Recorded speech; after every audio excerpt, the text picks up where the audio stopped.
Antarctica అంటే మనకు గుర్తొచ్చేది తెల్లటి మంచు. కానీ అక్కడ రక్తంలాగా ఎర్రగా ప్రవహించే ఒక జలపాతం ఉంది. దీన్ని బ్లడ్ ఫాల్స్ అని పిలుస్తారు.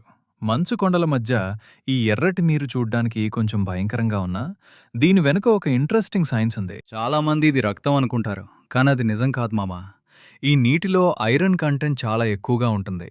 కొన్ని లక్షల ఏళ్ల నుండి గాలి తగలకుండా మంచు కింద దాక్కున్న ఈ నీరు బయటకు వచ్చి ఆక్సిజన్తో కాంటాక్ట్ అవ్వగానే రెస్ట్ లాగా మారి ఎర్రటి రంగులోకి మారుతుంది. సింపుల్గా చెప్పాలంటే, ఒక ఇనుప ముక్క తడిస్తే ఎలా ఎర్రగా మారుతుందో ఇక్కడ నీరు కూడా అలాగే మారుతుంది. అంతేకాదు మామా, ఈ గడ్డకట్టే చలిలో కూడా ఈ నీరు గడ్డకట్టదు. ఎందుకంటే ఇందులో ఉప్పు శాతం చాలా ఎక్కువ. ఇంకో షాకింగ్ విషయం ఏంటంటే, ఈ నీటిలో కొన్ని రకాల బ్యాక్టీరియా లక్షల ఏళ్ల నుండి ఆక్సిజన్ మరియు సూర్యరశ్మి లేకుండా కూడా బ్రతికేస్తున్నాయి. ఇది మన సైంటిస్టులకు వేరే ప్లానెట్స్ మీద లైఫ్ ఎలా ఉంటుందో అర్థం చేసుకోవడానికి హెల్ప్ అవుతోంది. మరి నేచర్లో ఉన్న ఇలాంటి వింతల గురించి మీరేమనుకుంటున్నారు మామా? కామెంట్ చేయి.